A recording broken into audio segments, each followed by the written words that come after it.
Yo, it's your favorite uncle, brother, smoking partner, favorite aux cord controller. It's your boy Heave Scheme, here to bring you some bold NFL predictions. I'm gonna tell you what's the record's gonna be. So y'all in the FanDuel, you know what I mean? You might as well go ahead. Come on, listen to the boy right here, man. I'm gonna tell y'all what's the record's gonna end up, where everybody's gonna end up. I'm gonna even tell you the playoff teams. Here to kick it off, starting in the NFC NFC East, we got America's team, the Dallas Cowboys. Last year's NFC East champions. Madden has these boys winning it all this year. Dak Prescott winning his first league MVP. Man's full of shit. Respectfully. Seems the injury bug is already biting Dallas again. Injuries to star players. Tyron Smith is out indefinitely with a very serious injury. They had an off-season pickup, James Washington wide out, to try to help add some depth to that receiver corps since they just lost Amari Cooper this year. We don't know how CeeDee Lamb is going to respond. Is he a number one? Can he carry the load? We don't know. We're going to find out. But I think it's going to be a lot for Dak. With all the injuries, I'm going to give them 10-7 this year. Next up, we got the Philadelphia Eagles. Philadelphia made some great offseason pickups, solidifying their defense. If Hurts can stay clean, who knows? The sky's the limit with Philadelphia. I got them at 10-6-1 because it's always somebody with a tie in that division, because why not? Next up, we got the G-Men, the New York Football Giants. Nothing giant about them, and we're for both mediocre PFF offensive and defensive line rankings. That is Pro Football Focus offensive and defensive line rankings, guys, in case you didn't know. Mediocre rankings for them add to the fact, Daniel Jones is just a mid quarterback. My expectations for them were pretty low, 7-10, respectfully. Last but not least in the East, well, it's a tongue twister. You got the Washington Commanders. Seems like the Commanders are dealing with injuries too, as they'll await their turn of their star-studded defensive end, Chase Young. PFF has their defensive line ranked at number 2 in the league. This is, of course, I guess, pre-injuries. On the flip side, on offense, they still got Carson Wentz at quarterback, and I'm not too sold on Carson Wentz. Another mid quarterback, respectfully. Got them at 8-9. You keep the score, that puts the Eagles at 10-6 atop the division, edging out the Cowboys by just a half game. That tie ball game comes back, and the Cowboys finishing at 10-7. Third in the division, we got the Washington Commanders. Last, we got the Giants, respectfully. Sliding down I-85, we're heading into the NFC South. First stop, ATL, baby. Home of the Dirty Bird, the Atlanta Falcons. And that not crazy. And that very, very serious DA, which is doing her job. PFF has their defensive line squad ranked Alabama, which is good for 32nd in the league. Could be 31st, I'm not sure, but it was Alabama's 32nd. I mean, why the hell you keep bringing up defensive line and offensive line and PFF Pro Football Focus rankings? What is that? And what difference does it make? It ain't got nothing to do with the score. Well, yes, it does. Because, let me school you casuals real quick. You want to look at a team who's dominating, look at the line, because the line dictates how the play goes. It dictates everything. It's the one pushing that pressure. Whoever can push that pressure the most and control the pressure is going to be who controls the game. Okay? You can't push that pressure. That ain't pushing P, I guess. It's a whole lot of pushing, but you get what I'm saying. Okay? You need your big guys to be big guys.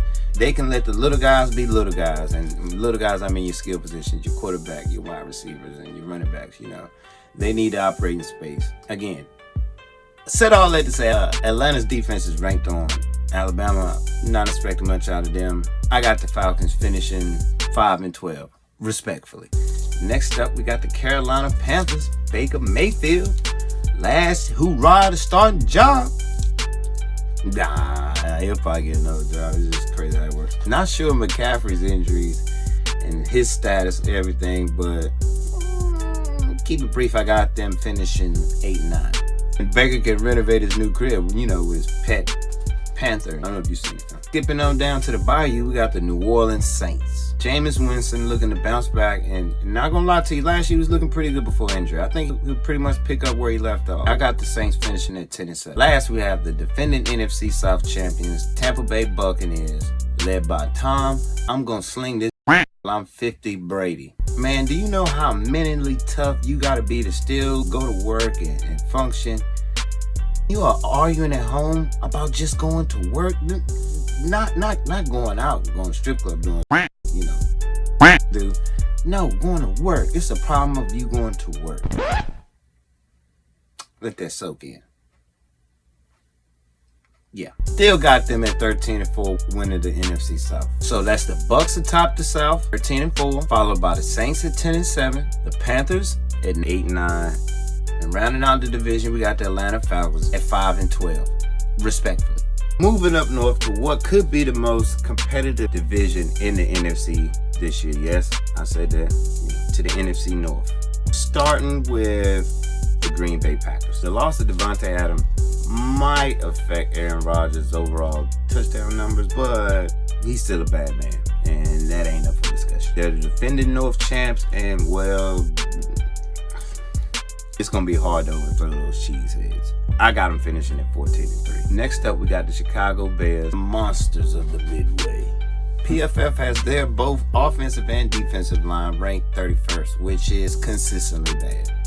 Which for the past few years kind of sums up Chicago Bears. But numbers aren't everything, and preseason numbers can be misleading. I think the Bears might be the sleeper team this year, with Fields having a breakout year, letting everybody know he can play ball. At quarterback, I got them finishing at 10-6. Next up, we got the Detroit Lions with second-year head coach Dan Campbell. I think they're gonna have a decent season, a little decent season, finishing above 500 for the first time in I don't even feel like looking it up and researching. You do it. I got them going 9-8, respectfully. Rounding out the teams of the North, the Purple People Eaters.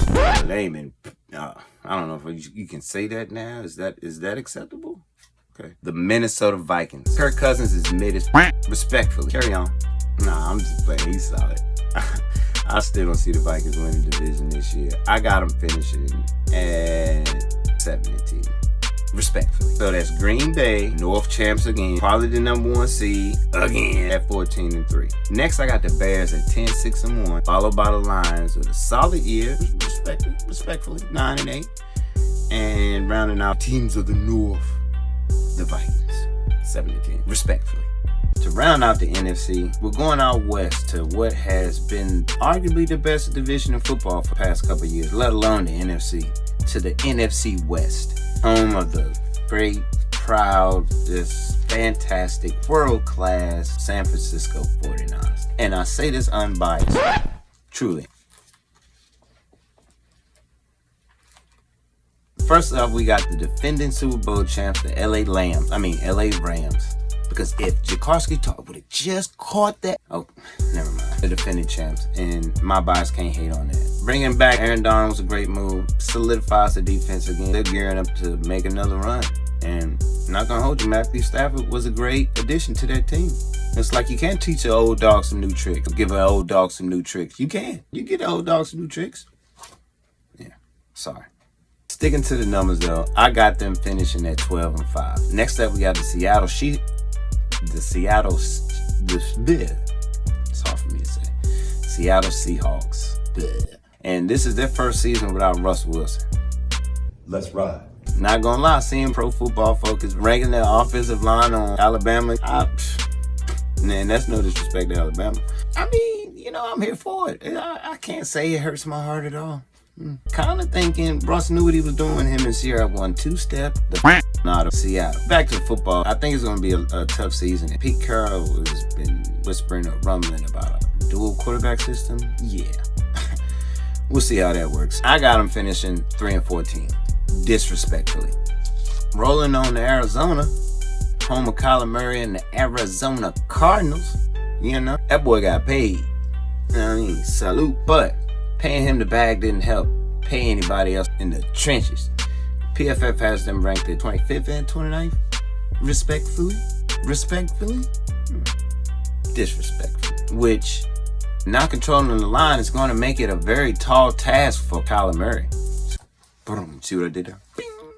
Yeah. I got them falling to 7-10 this year, prompting more drama in the desert, some more unfollowing, and some more unliking. And rounding out the West, we have the glorious, just wonderful, mighty, world-class organization, the San Francisco 49ers. And again, I say this totally unbiased. Unbiased, totally. Ooh, it's getting a little hot in here. We rolling with first-year starter Trey Lance and finally get a chance to show the world that he can play ball. With the re-signing of Jimmy Garoppolo as a good backup plan, I think that was a great move. If it doesn't pan out with Lance, but I'm confident that it will. I'm expecting Lance to have a breakout season. He's going to be a household name in a season or two. But again, this is totally unbiased, just my honest opinion. With monsters on both sides of the ball, we are another team that's geared to make a strong Super Bowl run. And if Jaworski Talk would have just... Okay, we dropped the ball on that one. See what I did there again? No. Sticking to the numbers, and again, totally unbiased, I got us finishing 17-0. Seriously, look, 17-0. Realistically, 12-5, which, as I said earlier, is the same record as the Rams. But I feel like we'll edge them out a divisional win, one of those clauses, you know. Like I just said, both Rams and the Niners finishing at 12-5. The Niners edging out the Rams due to a tiebreaker. The Rams. I'm just saying it. Next is the Cards at 7-10, and then we have the Seahawks at 5-12. Disrespectfully. So to put the whole NFC in perspective and put the playoff teams, I got 7 seed, America's team, Dallas Cowboys. The 6th seed, we've got the Chicago Bears. 5th seed, the Los Angeles Rams. In the 4th seed, we've got the Philadelphia Eagles. 3rd seed, San Francisco 49ers. 2 seed, Tampa Bay Bucks. And the 1 seed, again, Green Bay Packers. Now, I was going to end up, you can say I told you first. You heard it here first, but I mean, you should already know that by now. You should already know that by now. You're going to hear it here first. Again. With that being said, it's your boy Scheme signing off with another bold prediction. Like, comment, and subscribe. Fuck with your boy. Help build a page.